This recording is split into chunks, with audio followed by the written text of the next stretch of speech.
In this final lesson, looking at topic number 1 for the Quest for Political Stability Germany topic, we're just going to essentially summarize what we have been talking about for the last few lessons. We're essentially going to examine the question of the political, economic, and social condition of Germany by 1914.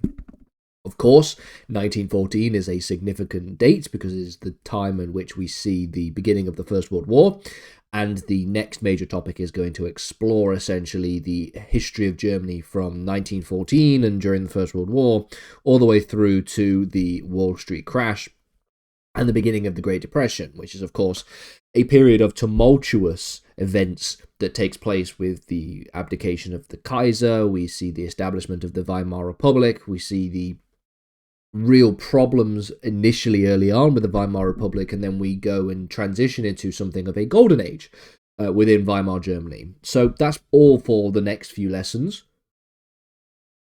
And the topic for this lesson is the political, economic, and social condition of Germany by 1914.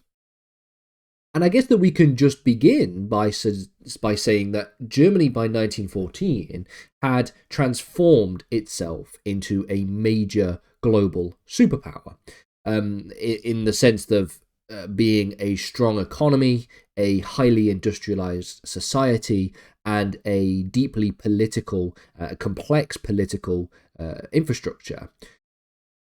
We still see that there are tensions within German society beneath the surface, and the internal dynamics combined with a particularly aggressive foreign policy sets the stage for Germany's eventual involvement in the First World War.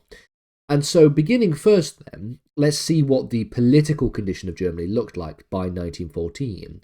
And we can conclude that it was marked by a mixture of autocratic rule. That was the main driving force within Imperial Germany. You have Kaiser Wilhelm I, who sort of took a more step-back approach and allowed his Chancellor, Otto von Bismarck, to run the day-to-day workings of government. And then you have Kaiser Wilhelm II, who when he takes the throne, he takes a much more aggressive, militaristic approach to Germany and to German foreign policy. And so we do have the 1871 Constitution be something of a dynamic mix between autocratic rule on the one hand and emerging democratic forces on the other. The political structure of the German Empire was often very complex, and sometimes you could even say was contradictory. And when we think about the authority of the Kaiser, Kaiser Wilhelm II by 1914 had wielded substantial power as the Emperor of Germany. His leadership style was heavily influences German politics. He had a desire for personal control. He was unpredictable and sometimes very erratic in terms of his decisions, but he placed above all else an emphasis on Germany's international prestige and an emphasis on Germany's military strength when it came to both domestic and foreign policies. Wilhelm II opted for something that we call personal rule, the idea of him actually taking a much more hands-on approach to ruling and authority compared to that of Wilhelm I. And this idea of personal rule would often alienate a number of political leaders. Famously, Bismarck was somebody who didn't get on too well with Wilhelm II compared to Wilhelm I, and he went through a number of chancellors. But ultimately, his position remained unchallenged due to the monarchical structure of the German state. And despite the 1871 constitution that included an elected institution, the Reichstag, Germany remained a fundamentally autocratic state. The Chancellor was appointed by the Kaiser and was accountable to him rather than accountable to the Reichstag. This limited democratic oversights. The Kaiser and the Junker aristocracy held significant sway over the military and the foreign policy, and they resisted democratic reforms that would diminish their power. The German federal structure also left considerable power in the hands of the regional princes and rulers. The most important and the most powerful of this was, of course, Prussia. And so when we think about the German parliament, the Reichstag, we can see that while they did gain in influence, they still lacked any genuine control over the executive branch.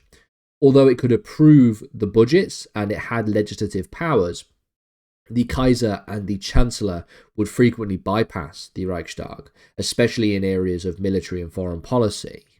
And so therefore the Reichstag was limited in its ability to influence the most critical of decisions.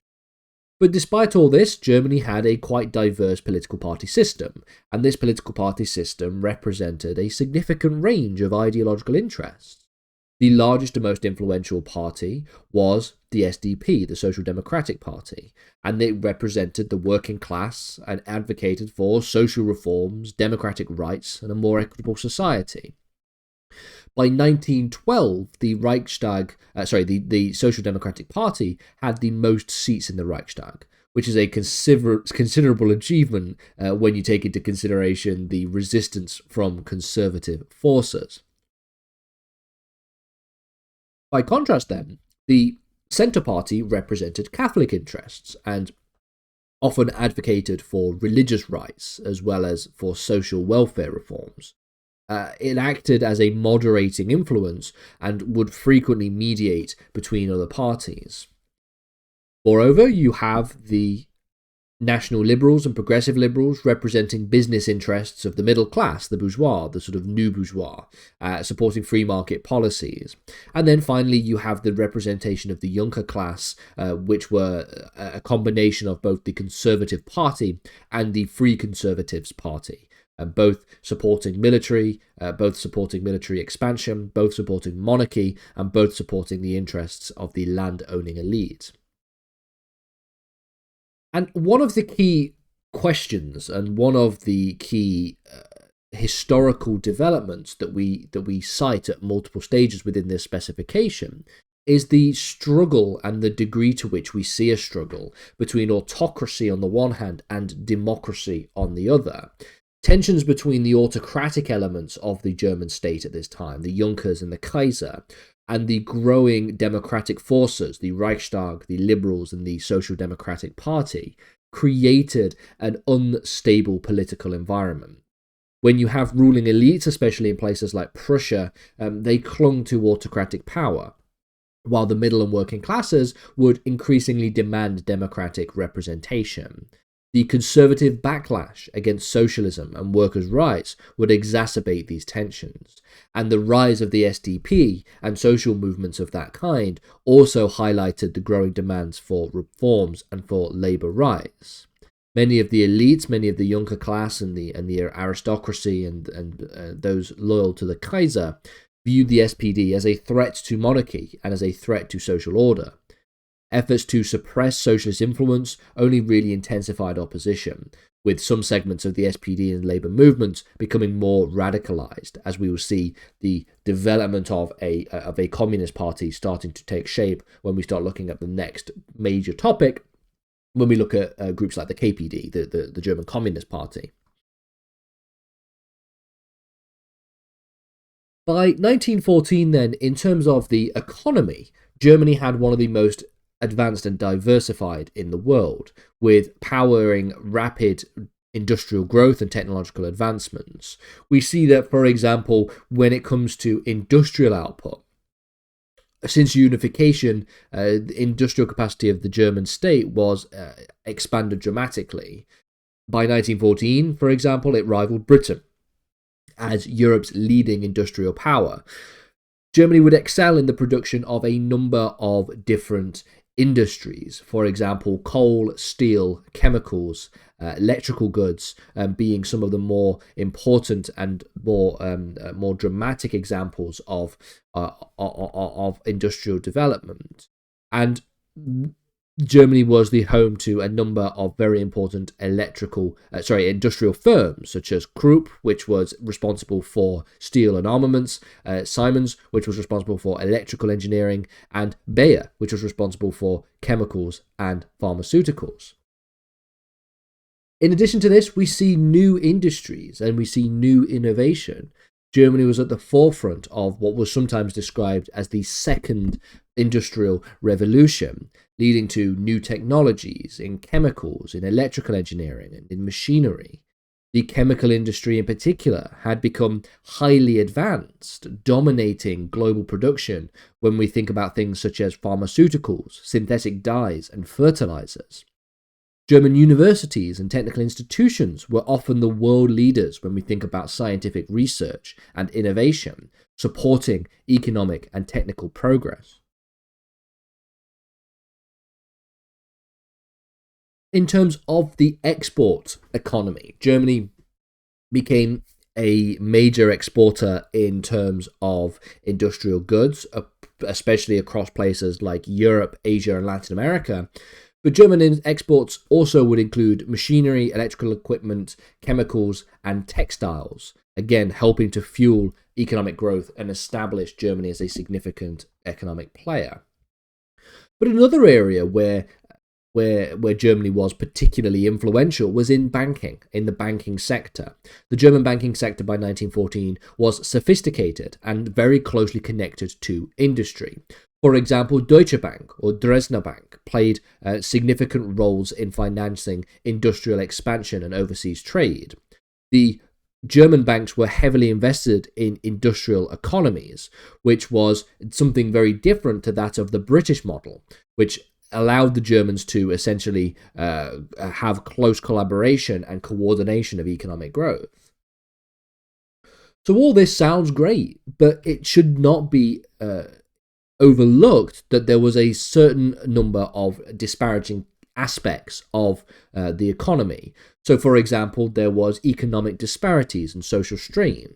While industrial growth brought prosperity to the bourgeois and the industrial elite, income inequality remained very, very high. The working class, especially in urban areas, would face long hours, they would face low wages, and they would face limited social mobility. And this was the case despite there being some improvements in terms of living standards. The rapid pace of industrialization and urbanization also led to disputes and strikes, with a number of workers demanding higher wages, better working conditions, and shorter working hours, and trade unions gaining further and further influence, especially with the political voice of the working class, the SPD, gaining a majority and being the dominant party in the Reichstag by 1912. There was also the problem of the dependence on military spending.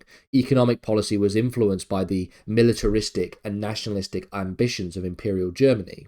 The government invested heavily in the military. One such example of this military investment was a naval expansion plan called the Tirpitz Plan, which aimed to try and build a fleet that was capable of challenging the British Navy. The Royal Navy, of course, remained dominant for most of the 20th century, for the most part, being dominant in the First World War and the Second World War. But this arms race would essentially put quite a lot of strain, financial strain on the economy, and it would increase tensions with other European powers, particularly Great Britain. And we will see that in the next lesson, that the sort of lead up to the First World War is one of growing competition between these major European superpowers.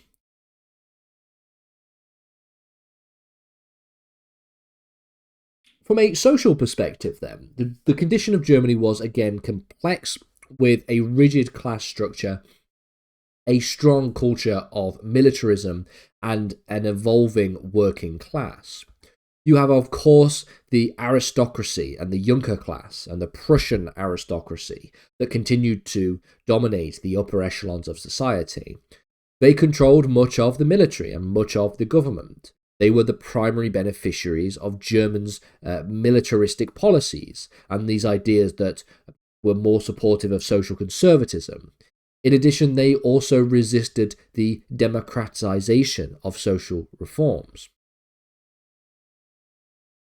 Another part of the hierarchy was, in fact, the middle class. Middle class included industrialists, professionals, civil servants, and those who were expanding in terms of their growth and in their influence. Now, while the bourgeois, this middle class, enjoyed new economic opportunities, such as that of social mobility, they would still nevertheless be divided between those who were more conservative and had a sort of conservative, nationalistic, militaristic outlook, which would then tie them to becoming more supportive of the monarchy and more supportive of the Prussian aristocracy, and those who were more liberal and supported liberal reforms, which sort of brought them closer to the SDP, for example, and the brought them closer to thinking more about the power of the Reichstag. And then finally, you have the working classes. They were the largest, and ultimately, they became the most politically active of the social groups. This wasn't necessarily by running for office in any kind of way, but by involving themselves in union and protests and the SPD. There's a reason why the SPD became the largest party by 1912, and that is because the SPD worked on and worked for the rights of working class people. So beyond the sort of social hierarchical structure, there was a culture of militarism and nationalism in German society during this time. This permeated all of German culture. The military was highly respected, military service was considered a duty of citizenship, and the culture of militarism fostered loyalty to the state, but it would also stifle democratic expression. Nationalist sentiment was widespread. You have organizations such as the Pan-German League. The Pan-German League promoted ideas of German superiority and imperial expansion. This idea of German superiority and this idea of German nationalism would unify parts of the country, but it would also promote xenophobia and anti-Semitism as suspicions of foreign influences, including that of Jews and the socialists. Labour unions would gain strength and push for better working conditions during this time. This would often lead to strikes and protests. Now, this was something that they achieved moderate reforms in terms of making changes to working hours and in terms to wages. Welfare programs were introduced by people such as Bismarck by 1914, and this was not necessarily as a method of trying to help the working classes, but these sort of social reforms that Bismarck introduced in the 1880s were more to do with the fact that Bismarck sought to stifle the influence and the growth of socialism. And so he thought that by doing this, by introducing social policies, this could have a positive effect on this particular issue. So ultimately then, as we conclude this video, and as we sort of think about Germany on the eve of World War I, we can see that Germany was a formidable economic and military power, and that Germany had a complex social structure and political tensions that threatened their stability. Now, while Germany remains an autocratic state, it did have limited democratic influence. And essentially, the purpose of the next topic and the purpose of the next series of lessons is to think about the transition from empire to democracy between 1914 and 1929. The next lesson specifically is going to focus on the political authority, the political impact of the First World War, the political change and breakdown by 1918, the 1918 Revolution, and the establishment of the democratic government in the Weimar Constitution. All of that will come in the next lesson.